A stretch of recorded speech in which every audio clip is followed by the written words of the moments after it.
Welcome to UC Summit 2021. My name is David Dungay. Today, I'm joined by Jason Wyatt from Audio Codes and Greg Zweig from Ribbon. Welcome to the show, chaps. How are you doing? Good. Very well, David. Thank you. Excellent. Right, for those of our audience who may not be aware of yourselves and your companies, please let's do a round of introductions. Jason, do you want to go first? Sure. Hi, everyone. I'm Jay Wyatt. I'm a UC consultant and alliances manager for Audio Codes, and I cover EMEA. Excellent. Greg? Greg Zweig. I'm Director of Solutions Marketing, and I look after our Unified Communications portfolio at Ribbon. And just a quick blurb on Ribbon, if you're not familiar with who we are one of the world's largest providers of communications infrastructure for service providers and enterprises. And pursuant to today's conversation, we spend a tremendous amount of time creating session border control solutions, which is very relevant to the topic of the day. Excellent, thank you. So yes, today, the title of today's session is Unlocking Cloud Voice, as you said there, Greg, very, very relevant to both of your companies, in fact. So where should we start? Let's take a bit of a retrospective look back at 2020. How's your experience of cloud adoption gone over the last year? Greg, do you want to kick us off? Sure. Well, I don't want to look too long at 2020. I think we should just keep moving based on how the year has gone. But, in terms of cloud adoption, I think the easiest way to put it is through the roof. Obviously, the whole global health situation has created a tremendous change in how people work. People have left the office, and I think not only have they left for 2020, but I don't think we'll ever see the same number of people working in those environments again. And what we've seen is, we've seen really broad changes across the cloud, obviously on the traditional data applications, but specific to unified communications. We've seen Microsoft, we've seen Cisco BroadSoft, we've seen Poly, Yealink, Jabra, you name the vendor who's involved in this environment. We've seen, a huge growth in their business and adoption.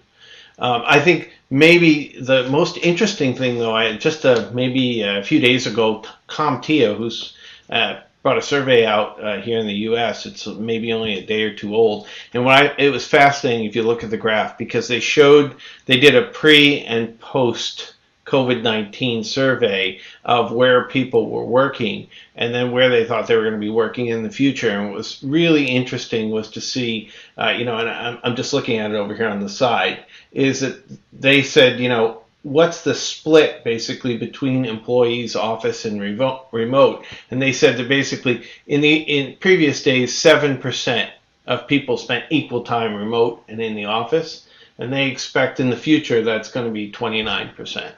Right, and the whole graph looks like that, obviously. And so we just think there's going to be an enormous, change in how people work, and we think a lot of that's going to mean a lot of public cloud adoption as well for a lot of the products that we create, as well as the service offers. Yeah, absolutely. Jason, is your 2020 a similar story of explosive growth? Yeah, absolutely. In fact, I'm going to go back further than 2020. I'd say 2019, we saw huge growth in the virtual SBC market, okay? Our virtual SBC sales within Azure just went through the roof. But what we were noticing was there's a lot of people actually just trying the products, seeing how the products work, and actually weren't deploying these, full-on voice solutions for Teams and Zooms. There were obviously companies that were doing that.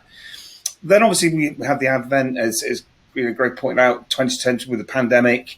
And, we saw then a lot of people relying upon Zoom and Teams to get them out of a mess, to get disparate workers being able to speak and communicate with each other. And also just, for those businesses to carry on doing business. And it's quite, we've seen that exponential growth with Zoom, with Teams. We've been with them. And it's across our entire portfolio. So it's not just limited to kind of SBCs. We've seen it with the management applications, we've seen it with the endpoint devices, we've seen it with the room systems.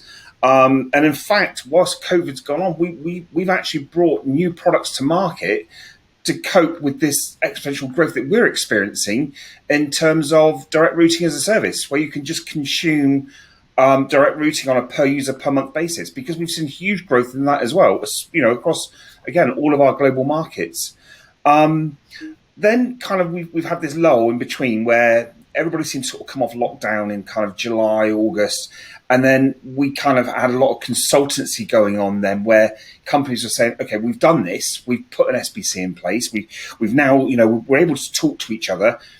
Now we want to make sure that we're fit for purpose. So we need to do the network assessment, environmental assessments. We need to go through all this whole kind of process. So we've done a hell of a lot of hand-holding up into today, where we're at lockdown 2.0 in the UK, and I think across most of Europe are currently in lockdown. So we're still seeing that growth. I think it's still going to grow even further, and especially with a lot of the products that we've brought to market. So 2020 has actually been, I think, a pretty good year for us, and I think the numbers kind of reflect that too. Yeah, absolutely. I mean, it's amazing to excuse me.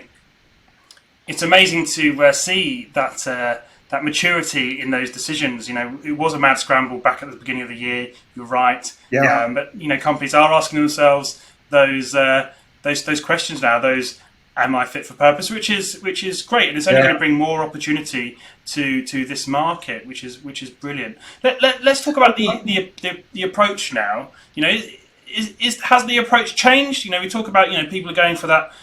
I need to get to that fit for purpose stage. Are we there across the board? Are people approaching cloud voice differently generally now today, Jason? Yeah, I think they absolutely are. I mean, prior to let's take the COVID out the equation, okay, the pandemic.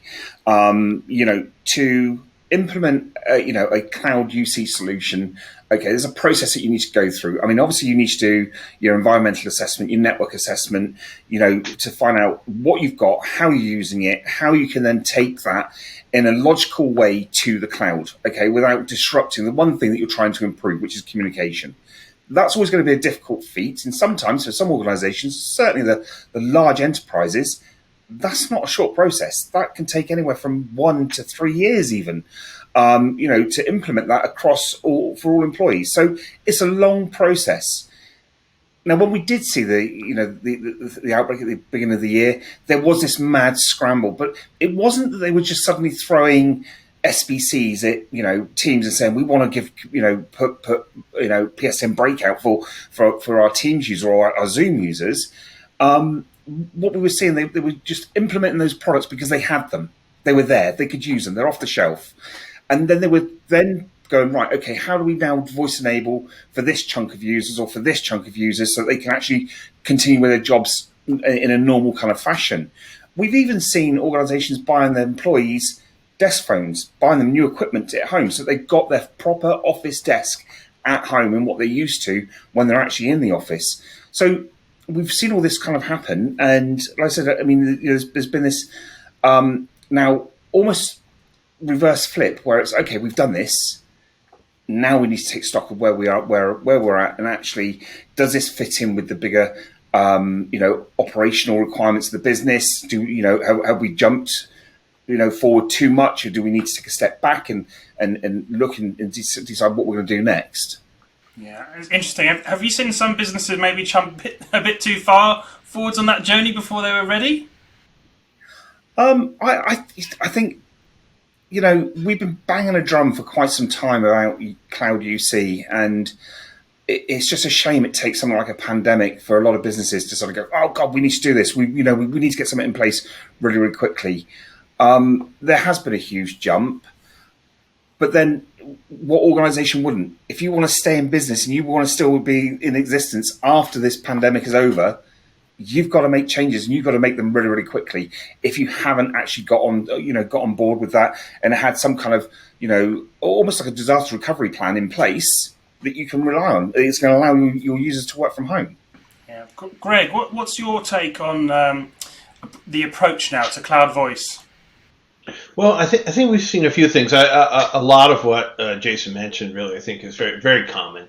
Particularly as we talked about earlier, the public cloud and as a service we also have created a lot more offers in that space over the last 12 to 18 months, and we see a lot more interest in that per seat, per month type buying model as an example. But a couple of things that really stick out to me. One is that if you look particularly at Microsoft Teams, it's not unique to Teams, but I just know the numbers off the top of my head, so I'll use that as an example.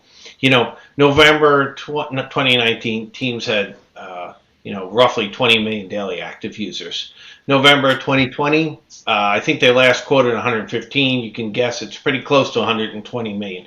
So in 12 months, they picked up 100 million daily active users. Now, I think what's interesting about that is obviously a lot of them today are not yet using Teams for voice calling. They're using it for things like what we're doing here today, which is web meetings. But what we think is that if you go back in time and you look at any adoption cycle, the hardest thing for people to do is to get users trained and ready to use stuff. I mean, that is 10x harder than getting a group of IT people to put a bunch of boxes or connect a bunch of users to the cloud. The hard part is always getting adoption, right? People always want it to be the same but different, and that's not how technology works. What's fascinating about 2020 is that suddenly we have, as Teams as an example, and you could use the same for Zoom or any other offer, we have hundreds of millions of users who are trained.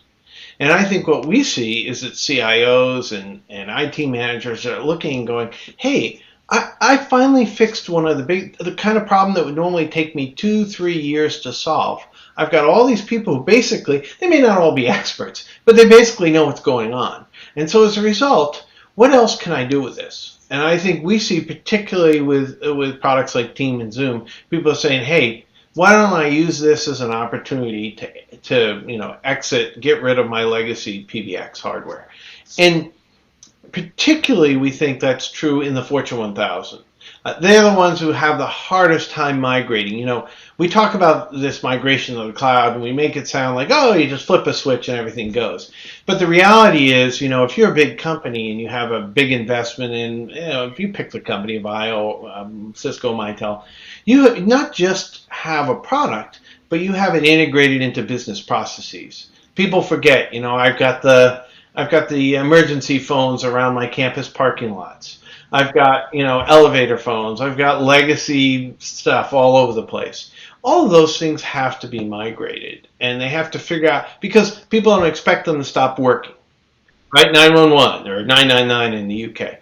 So What we see happening is we see a lot of interest now in, how do you solve the problems of migration out of the legacy PBX? We have a tool called PSX, which is like our policy and routing server. And we see big enterprises saying, hey, how can I glue together basically the old and the new so I can get this migration started? Because small and medium business, they can make a pretty quick jump. But for these really big campuses and other environments, they have to have a strategy because they can't physically, in some cases, actually migrate fast enough. Yeah, absolutely. It's not a simple case of let's just jump into this bucket and off we go. So yeah, absolutely. Okay, it's not just the will. It's not just the will. People think, well, do they have the will to do it? They may have the will, but they just may not logistically be able to pull it off. No, I mean, the legacy integration in coexistence is it takes time, and whilst there may be this crossover anywhere from 12 to 24, 36 months of legacy system to new system. And in some cases, there may still be elements which you can't completely switch over, like a call center solution or something. And as Greg pointed out, lift systems, barrier systems, door entry systems, all these kind of things, there might, those assets might not be able to be used in the new UC system. So there may be that coexistence going on further, which means that you have to have that integration, that analog integration. Yeah, well, I mean, if you are a business in that position, you better hope you've got a superb migration partner to take you through that journey for sure. Okay, so let's talk about key ingredients now. We've talked around some of those things that we need, but let's really sort of consolidate that down. What are the key ingredients to unlock the full potential of cloud voice? Jason. So cloud voice. First of all, cloud it's not new, okay, and it's a technology that's been around for well, actually since the 1970s, where you had shared compute, network storage, and all that. So I think over the last decade, over the last probably 10, 15 years, cloud computing has become the norm for most IT managers. Okay, a lot of their applications now, they're all run from the cloud. They're all software as a service or hosted in data centers, because it makes sense. I mean, to be able to consume what you want when you need it, it makes complete sense. Because of obviously regulatory reasons, connectivity reasons, analog through to digital, the telecom industry has been very much behind that curve. Okay. And if you look at AudioCodes as a business, we produced boxes that sat in racks, and you connected wires into those boxes. We're seeing this huge transition now to virtual, where clients are buying virtual SBCs to run on their own Azure or VMware or even Hyper-V environments. What are the ingredients to making that work? Obviously, there still needs to be that whole process of going through, analyzing what you've got, how you're using it, and what that strategy is to put this into place. I mean, it's not something you can just go, well, do you know what? I think we'll deploy that virtual SBC now. I mean, you can absolutely, you can do that, but you need to go through the whole process to work out who actually can use this technology, how you're going to, implement that technology. Do you have sufficient compute, network storage? If you're going to put it in your own data center on premises, do you have the connectivity? Do you have the high availability system? Do you have the mechanisms in place that if you lose power, you can have a battery backup or generator backup? I mean, all these kind of considerations. So, it's not something that you can just sort of jump at and go, I want to, we're going to do this now. Or there's lots of other sort of considerations, I think. Certainly, if somebody wants to do it right now, I'd say, look towards AWS or Azure and deploy, a software SBC into that environment, because then at least you've not got to worry about the network compute and storage. You've not got to worry about, providing power. It's all there for you. And it also takes the burden away from the connectivity side of things, that you can consume as much connectivity as you need, okay, which is then, again, takes the pressure off your own sort of system. I hope that kind of answered your question. Yeah, it did. It's great. That way. Anything to add on that, on key ingredients to making cloud voice work? Well, I think, I think what Jason's talked about, and obviously here at Ribbon, we focus a lot of our time talking about security for voice. Obviously, that's the context, I think, that we look at this problem.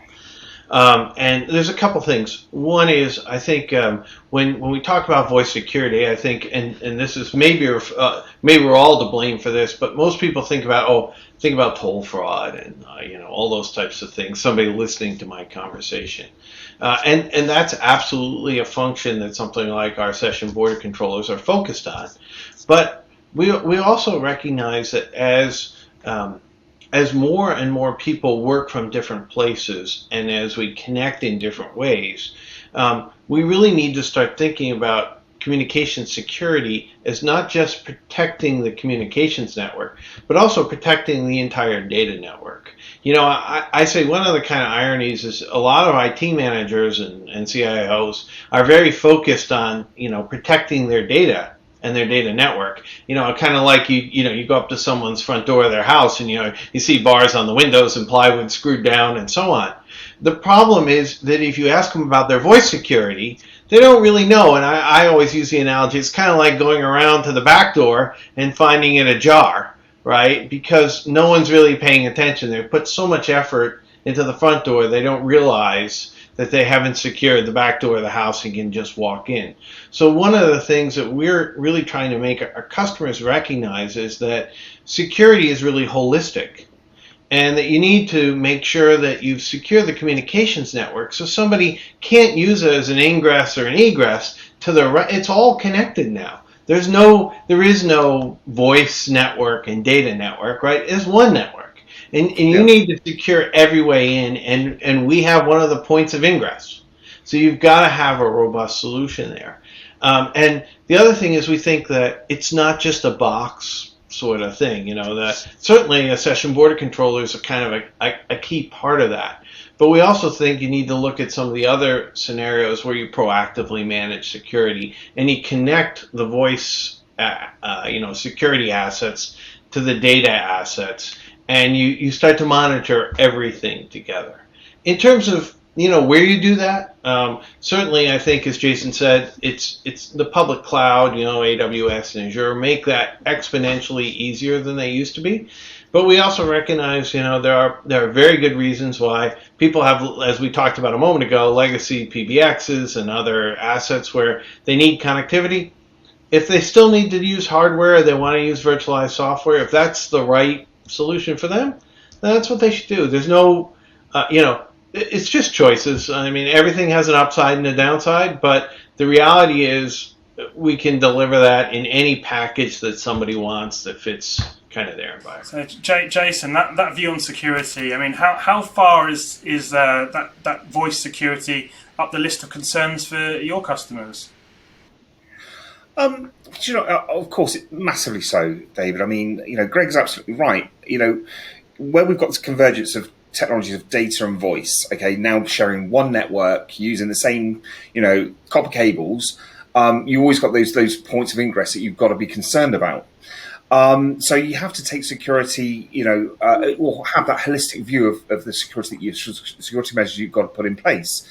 And, it's like anything. You make sure that all the ports that you don't need are locked down. The only ports that you need open are there. You make sure you've got the right VLANs in place. If you've got point-to-point tunneling or VPN networks in place, you use those. So security is obviously paramount, and it's right up there. I mean, because a voice network now, it's an IP network. It's another point of ingress to your network. And Greg's absolutely right. There's no point having bars up at the front door if the back door's wide open with a key in the lock.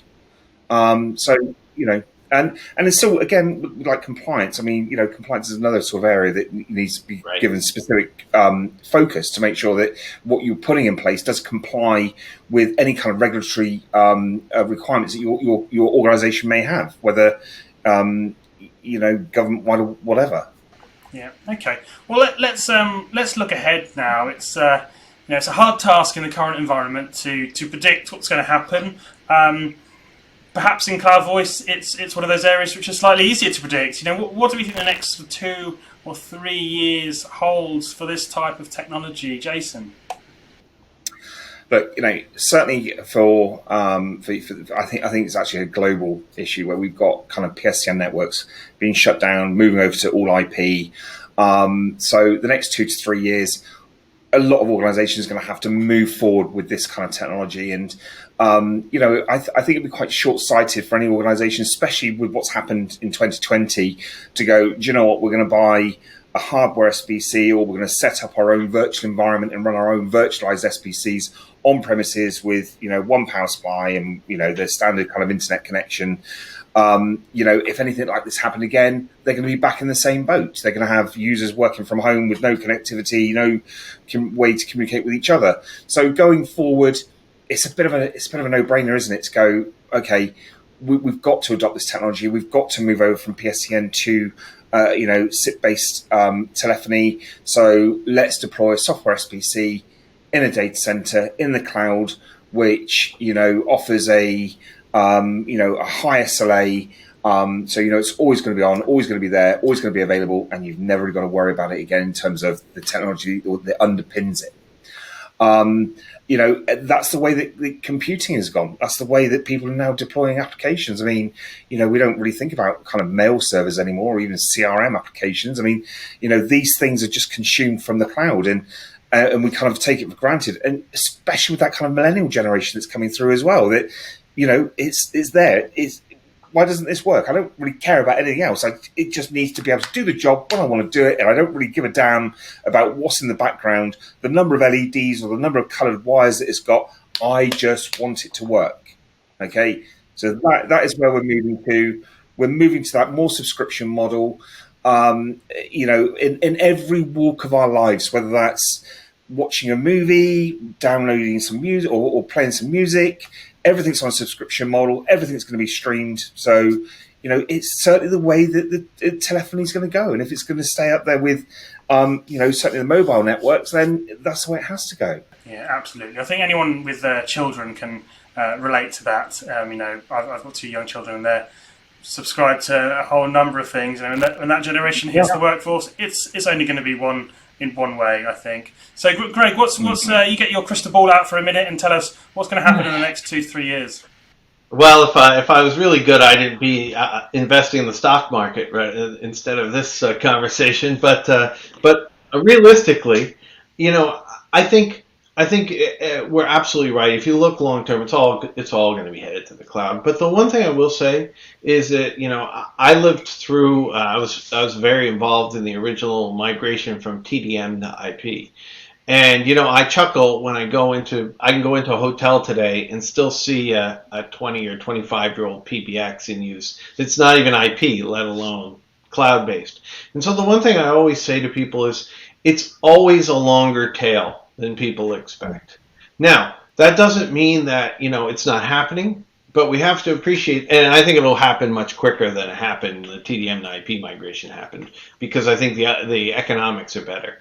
But I think recognize that there'll be a big period of fast acceleration up, but we're talking about probably a 5 to 10 year cycle for customers to widely adopt cloud communications. That doesn't mean that it won't happen quickly, but it takes a long time.